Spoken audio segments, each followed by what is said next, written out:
Di dalam pesawat, perempuan ini melihat gadis di sebelahnya, ingin mengambil kacamatanya yang jatuh. Tapi, ekspresinya tiba-tiba berubah, karena dia melihat di belakang gadis itu. Tiba-tiba muncul bayangan hitam yang mengerikan. Ini menjelaskan, sebentar lagi gadis itu akan mati. Dia membalikkan kepala lagi. Dia baru menyadari, semua penumpang di pesawat, di belakang pramugari, semuanya muncul bayangan hitam. Dia yang ketakutan pun berteriak, dan memukul pintu pesawat, untuk mencegah pesawat terbang. Tapi akhirnya, dialah yang dianggap perusuh, lalu mengeluarkannya dari pesawat, dan pelan-pelan melihat pesawat itu terbang. Dan ternyata, tidak lama kemudian, diberitakan bahwa pesawat itu menghilang, dan semua penumpang mati. Tidak salah lagi, perempuan ini bernama Haram. Dari kecil dia sudah bisa meramal kematian seseorang. Hingga saat ini, bisa melihat kejadian kematian itu.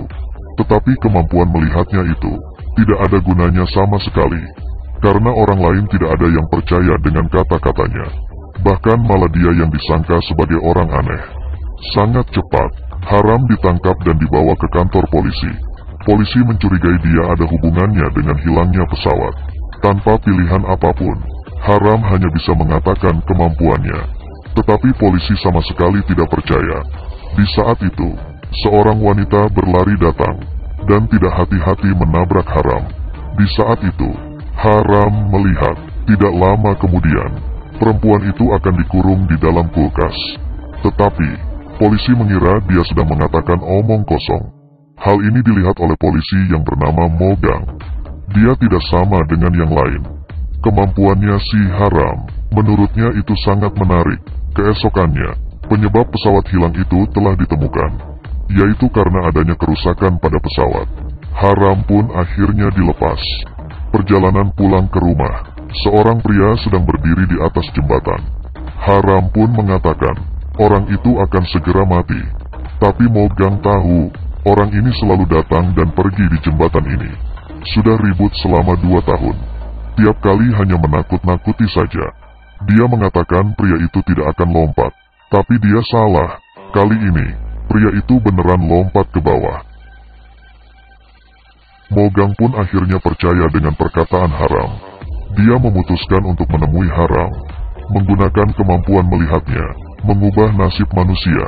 Dia pun dijadikan sebagai makhluk aneh penghalang kematian. Bisa melihat kejadian sebelum mati seseorang.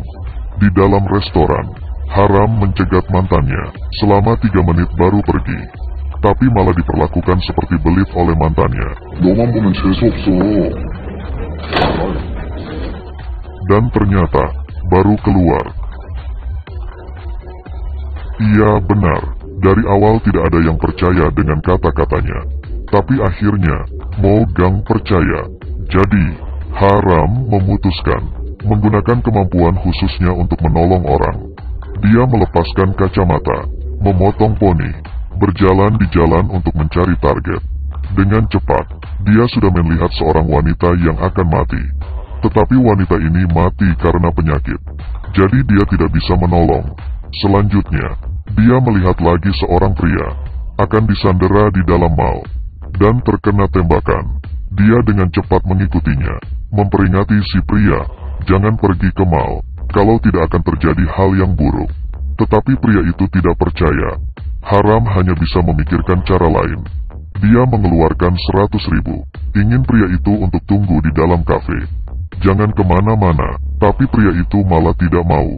Terakhir, Haram sengaja mengganggu si pria, dan melukai dirinya. Sang pria ingin kabur, tetapi ditangkap oleh Mogang. Dengan begini, pria itu karena memukul orang ditangkap ke kantor polisi. Tetapi, masalah belum berakhir. Penjahat tidak tertangkap, dan masih ada orang lain.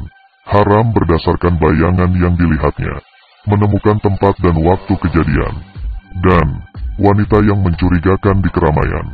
Mereka menemui perempuan, dan mengetahui, karena berubah hati, pacarnya pun keluar dari tentara.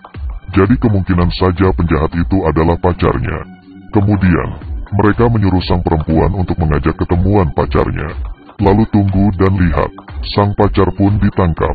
Setelah keluar dari kantor polisi, hati Haram bingung. Yang aneh adalah, orang yang ditangkap jam tangannya di sebelah kiri. Tetapi penjahat yang dilihatnya, memakai jam tangan di kanan. Hal ini, masih saja belum selesai. Setelah Haram pergi, telepon di kantor polisi berbunyi. Itu adalah HP pria yang di dalam kafe. Ibunya hilang di dalam mal, membutuhkan orang untuk menjemputnya, dan orang yang pergi menjadi si Mogang. Di rumah sakit, seorang dokter datang ke ruang mayat. Dia menemukan mayat seorang pria, tetapi di saat dia ingin melakukan sesuatu, mayat itu tiba-tiba hidup, dan yang hidup itu ternyata si Mogang. Sebelumnya, Mogang menggantikan si pria kafe ini, pergi ke mal untuk menjemput ibunya, dan tiba-tiba bertemu dengan penjahat yang sesungguhnya. Waktu dan tempat semuanya benar. Laki-laki yang disandera sekarang menjadi Mogang. Terdengar suara tembakan. Mogang pun terjatuh. Setelah diantar ke rumah sakit, dikatakan tidak tertolong dan mati. Tapi sekarang, dia hidup seutuhnya. Dia sebenarnya orang seperti apa? Orang yang ingin membunuhnya itu juga siapa? Segalanya menjadi lebih rumit. Yang anehnya adalah, setelah Mogang siuman, dia seperti menjadi orang lain. Dia yang dulu, seorang polisi yang amatir, melihat tempat kejadian, bisa langsung muntah. Terhadap seniornya juga lebih dari sekadar janji. Tapi sekarang, tidak hanya sifatnya yang berubah, tetapi juga berani bertindak kepada seniornya. Yang lebih aneh adalah, di jalan, Mogang berjalan masuk ke dalam lemari tua. Tapi sedetik kemudian, tiba-tiba muncul di toilet kantor polisi, yang awalnya mencoba baju di sebuah toko. Sedetik kemudian, sudah muncul di toilet perempuan. Dia sebenarnya punya kemampuan khususkah? Di malam hari, Mogang pulang ke rumah. Tapi di luar rumah, Mogang yang lainnya sedang perlahan-lahan berjalan masuk. Ini masih 2 episode awal dari drama Korea yang berjudul Kurang dari Black lebih besar dari. Cerita ini sudah bikin otak panas. Tetapi setiap episode selalu berhubungan. Benar-benar film yang lumayan untuk ditonton.